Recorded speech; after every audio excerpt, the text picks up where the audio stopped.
What's happening in sports, man? Surprisingly, a lot, Fu. After just weeks of absolutely nothing going down, waiting on the MLB lockout to have, and Unless Tom you're in Brady- Mexico. Yeah, unless you're in Mexico, Fu, being one of those poor bastards. That was Poor assholes. Poor assholes, man. That does not entice me to go to a Mexican soccer game. And I was talking about this last week with Steph. Mark Maples was talking about that's the reason why he doesn't really enjoy the Mexican soccer matches because of their chants, and they're very backwards. Yeah, still very aggressive, very much hooliganism has taken over that whole league. And it's funny because that hooliganism, it's still going on in England and stuff too. Mm-hmm. They're just as diehard about football. Let's talk about cricket in India, dude. Oh yeah, dude, that's intense. Rugby in like Australia and New Zealand, it's insane, man. Crazy. Each region has their best sport that they are just diehard for, which is our baseball, our national pastime. And the lockout finally ended, Fu. We finally got it over with. And we're getting an opening day soon? We are getting an opening day. Opening day will actually be April 7th. We're getting a full 162 games. So essentially, they rushed everyone back as soon as... so not a whole lot of spring training then? No. Spring training is pretty much the one thing that's going to be cut short. Okay. And also, because as soon as the lockout ended, we forget the lockout started right when free agency was about to go down. Mm-hmm. Because remember, the first few signings, like Corey Seager, he's in New York. Max Scherzer is on the Mets. Mm-hmm. A lot of people were leaving. So then, as soon as the lockout ended, boom, free agency started again, and it did not disappoint. Clayton Kershaw came back to the Dodgers on a 1-year deal, $17 million. It's pretty much his going away. Not Kenley though.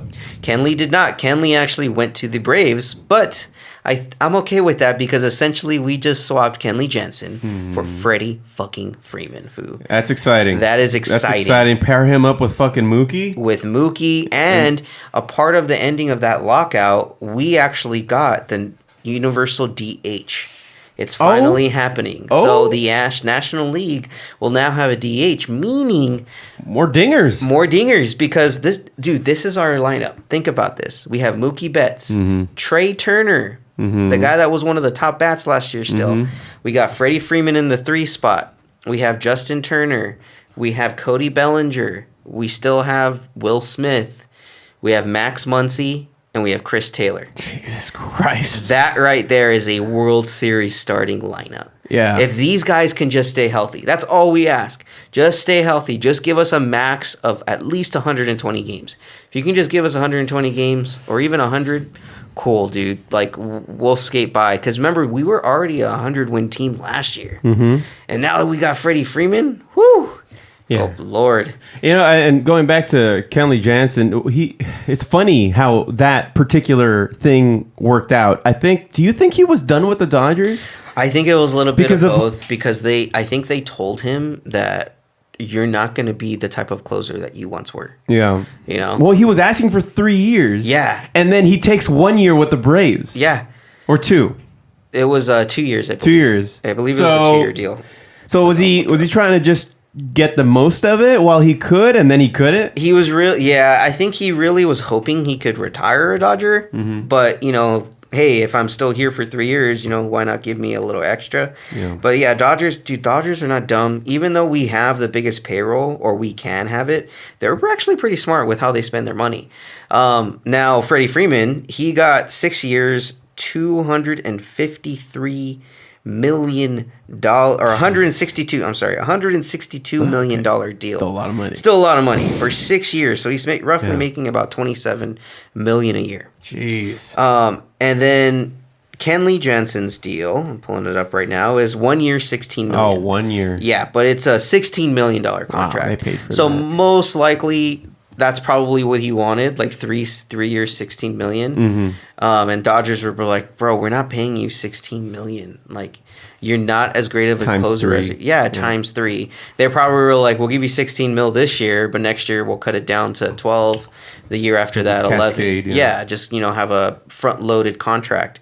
And he probably was just like, nah, fuck this, I'm out. And you know what? It was time, dude. But it was time like last year. Last year. Yeah, it's like when we were waiting for Baez to be moved. This is that same feeling. Though Kenley was great. Yeah, when he came through, he really clutched. It really comes down to that pitch that he perfected, because that pitch really fucks with your arm, that cutter, because you have to throw a curving motion while also putting force behind it. That's not a natural movement. It's not a natural movement, so that's why he was always getting hurt. Yeah. You know, so, and that's why you couldn't really have him go up against 2 batters in the 9th. You couldn't have him pitch a full 9th inning. Right. You know, so sad to see him go, but yeah, there's been a lot of other moves too. Carlos Correa is no longer going to be with the Astros. He is leaving for the Minnesota Twins, as well as Nick Castellanos there. Jorge Soler, who was the MVP of the World Series last year, he's going to Miami. I didn't think anyone was going to Miami, but he's going to Miami. Who knew? And so there will be more free agency news as we come along. But I mean, it's pretty exciting, man. We're getting baseball. Dodgers are once again going for the throat. They're going for it, man. But you know what? The Giants are right behind us. Giants actually signed Jock Peterson to a 1-year deal. Yeah. So that bastard just wants to go against the Dodgers at any, at all costs. He's going to like all the villains. Yeah, he's just like, fuck. He is pissed at the Dodgers for sending him away. Yeah, I was pissed too. They shouldn't have let him go. I don't know, man. Who would you take out of the lineup? Probably Peterson. Yeah, exactly. Probably with what we have, he's the next one that would be taken out. Yeah. I mean, if we didn't have Freddie Freeman, he would have been perfect for the designated hitter, or in any form on that lineup. Right. But no, Freddie Freeman trumps him 100%, man. But Steph, I'm sorry, your Braves are looking to go back to mediocrity. They decided, hey, we got one. Let's settle to everyone down now. Again. I don't want to hear it. We can stop talking about sports now. Fine. We'll move on to a different sport. So now that baseball's back, NFL free agency is also kicked into high gear. And right at the beginning of it, you guys announced it live or on the pod. As it happened, Tom Brady said, I'm tired of the family. Let's go back. It hasn't even been like the offseason hadn't been done yet. It hadn't. And he was on interviews on radio shows, and one of the interviews, they asked him, so Tom, how's retired life? He's like, well, I've already, spent time with the family. I've already gone, stayed at my dad's parents' house, and He's that SpongeBob me where he's like, well, I'm gonna head out. Yeah, that's exactly what it is. All right, I think I had enough of all that. Let's go back. And do you think it's like it's a champion's mentality? I don't think he was ever done. He wasn't done. You remember how Kobe, when he said he knew he was done? Yeah, he was done. It's like that. Like Tom he still has the feel for football. He still has the passion for it. And he can still win a Super Bowl. And he can still win. You're right. He just needs everyone around him to stay fucking healthy. Yeah. So you know what? That's good for football, though. It's still good for football. It's another storyline. He won't win. He won't win, dude. There's and I'll tell you why. The new gen players. The new gen players and the recent moves that have been happening in free agency are really going to hamper Tom Brady's efforts to win a Super Bowl. Not in the NFC, though, but a Super Bowl. Because, first off, right when free agency kicked off, before free agency kicked off, actually, Russell Wilson was traded from the Seattle Seahawks to the Denver Broncos for several trades, or for several draft picks, and 2 players, Drew Lock and Noah Fant, to the Seahawks. That's trade 1. You have Aaron Rodgers returning to the Packers for, I believe, another 4-year deal. After all that fuss and muss about him potentially retiring, all that bullshit, Aaron Rodgers is back. And then, not only that, the Packers weren't done making moves. They actually traded their one of the best wide receivers in the game, Davante Adams, to none other than the Las Vegas Raiders for a few draft picks. So now the Raiders are loaded because the Raiders also signed Chandler Jones Jr., brother of John Bones Jones, UFC fighter. They said the Raiders signed him on their defensive side. That's a great signing, great defensive player. And then you had the Los Angeles Chargers. They traded for Khalil Mack, former Raiders player, who, again, another top defensive player. So pretty much the AFC West is just fucking loaded up to be a sudden death match, a bunch of the four of them. Yeah. I don't know how you see any of them not having a 9-8 record. I feel that whole division is just going to be a 9-8 record. Then you had on the AFC South side, they traded Deshaun Watson, the quarterback that is much maligned by over 22 civil cases of sexual misconduct. Jesus. He was traded to the Cleveland Browns. And the Cleveland Browns started their own mess by getting involved in trade talks for Deshaun Watson because Baker Mayfield was upset. He was pissed that they were even talking about trading that they were entertaining it. And so news came out that the reason they were going after Deshaun Watson was because they wanted a mature quarterback. Right after that, Baker Mayfield went to the public saying, thanking the Cleveland fans, but, pretty much saying my time's up here. Yeah. Dude still has 1 year left on his contract, mind you. And he asked for a trade from the Browns. And the Browns said, we're not trading you. And this was before they traded for Deshaun Watson. Then they got Deshaun Watson. So now everything's just fucking just stupid now. It's just stupid. It's on brand for the Browns. Yeah, Deshaun Watson then gets traded to the Browns. The Browns immediately signed this dude to a 5-year extension, $253 million, fully guaranteed. Fully 100%. This dude's making 100%, $253 million. Now the Browns, they have a loaded roster, but this dude's facing 22 counts of sexual misconduct. He had a hearing recently. At least he can make bail. You know what? He did make bail, and they actually had the criminal charges brought up in criminal court. The grand jury voted to not proceed with the criminal charges, so he's cleared of 22 criminal charges. Now we still have the civil. And depending on the results of the civil... They're going to sweep his fucking bank account. They will sweep that $253 million, and he will most likely be suspended by the league. For how long, that remains to be seen. I believe the initial... based off of what's happened in the past, like with Ray Rice was just kicked out of the league as soon as all that shit went down with him and his wife. So I think in this case, he probably seeing maybe 6 or 12 games of the season suspension. Then that depends on the severity of what the results are of these. Well, at this point, it's civil, so we're probably gonna see some crazy shit, but it's not like he's going to jail. No. He's not going to jail, but yeah, it's mostly just going to be ramifications from the league side that we're looking at. Yeah, that's true. But Fu, just be prepared for the insufferable bragging that we will be hearing from the Fu and the rest of my family and our family. And it's... Cunt. Yeah, that's exactly what is going to be going through. Yeah, that too. Going to be going through my brain. I guess the Raiders could have a good year every decade. But should they? No, they don't deserve it. Well, Fu, some bulletin information. We got March Madness going down right now, Fu, and the brackets are just crumbling.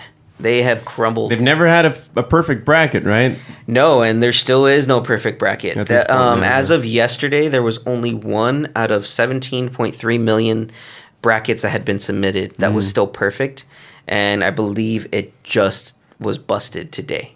Crazy. So there's absolutely 0 perfect brackets. I myself am playing in a bracket, or have a group of co-workers. We all are in a group where we do brackets against each other, and we're scaling it, and we put like $20 down each. There's about 22 of us, so all right. It's a nice little pot, and it's fun, honestly, because it actually it's one of the only reasons why I'm invested in the games, because I want to be right. And so far, out of the first round of 64, I only had 1, 2, 3, 4, 5, 6, 7, 8. I only had 8 games that I did not choose correctly. Wow. Out of the round of 64. That's pretty good. That's pretty good. Yeah. And then in the round of 32, which is what happened this weekend, I only got 1, 2. Oh, actually, no. 1 so far, 2, and 3, 4, 5 games wrong out of that one. Okay. So my numbers are getting better, but because I had one team going all the way to the Final Four, my my max output that I can get is limited. And that was actually Kentucky, who lost to freaking number, let's see here, I'm pulling it up right now. Sorry, number 15 team. Kentucky was number 2. Number 15, St. Petersburg, beat Kentucky. And I'm like, you motherfuckers, man. It's crazy, like, amount of underdogs that just get, like, they fuck people up. Yeah, it sucks because you don't expect them. Like here's one here, number 5 Iowa, who was one of the top teams in college sports, lost to number 12 Richmond. And then you had number 11 Iowa State beating number 6 LSU, and then also you had a number 12 New Mexico State the Rebels.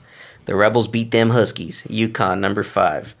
So that's the one appeal of March Madness is it is madness. Yeah. Because while you're watching these games, sometimes they have great leads. Like the other day, I saw a team had a 25-point lead. North Carolina had a 25-point lead against Baylor. Their top player, like after he was just on a tear right after the half. In the first 2 minutes, he put up like 12 points.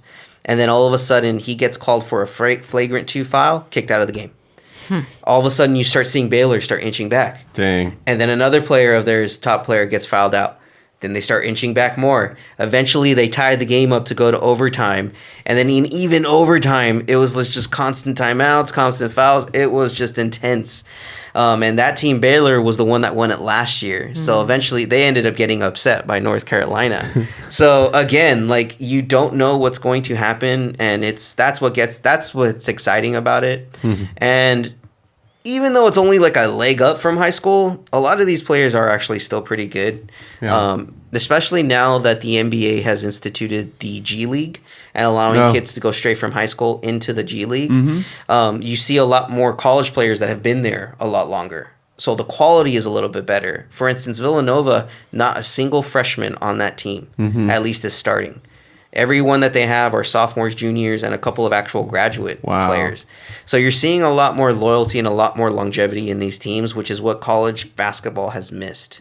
Because that's how it used to be in like the 80s when you had teams that, players that were there for multiple years. So it's getting more exciting. I encourage you all to try to catch the Sweet 16, which is about to come up on the 24th and 5th. At least those of us that are sports fanatics, unlike the... It's definitely a no for me, dog. Yeah, I figured, Foo. I figured. Is our Wingstop here yet? It's almost here, Foos. It's We ordered almost Wingstop. here. Yeah, it's okay, Foo. We're almost done. We're So almost hungry. done. Yes. Well, Foos, the last couple of things I have for you here. Let's see here. LeBron actually passed Karl Malone for number 2 on the all-time scoring list, Foos, and he's not far away from beating Kareem if he just plays for one more year. And What does the mailman have to say about all this? Well, he's truck driving right now, so he can't really speak at the moment. Gotcha. But when as soon as he stops, Foo, as soon as he hits that next rest stop, we'll ask him. Cool. And his little partner Squirrely. Yep. Yes, sir. And that's it for sports, Foo. And I think the episode, let me just play this real quick, like.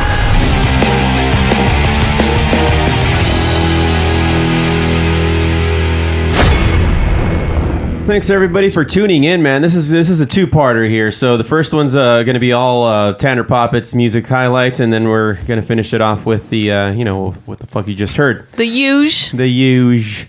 Thanks for tuning in. We're not going to have a podcast next week. If I have time, I'll put together a best of. I'm just saying, don't count on it. I'm going to try to chill for a week just so I can enjoy my birthday. I don't really get to do that a whole lot, at least not in recent years. Adjusting your expectations, people. Right.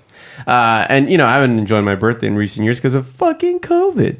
So, everybody knows what happened with that. Yep. Yeah. And I'm looking for, there it is. Coronavirus. this. It's like, where did I put it?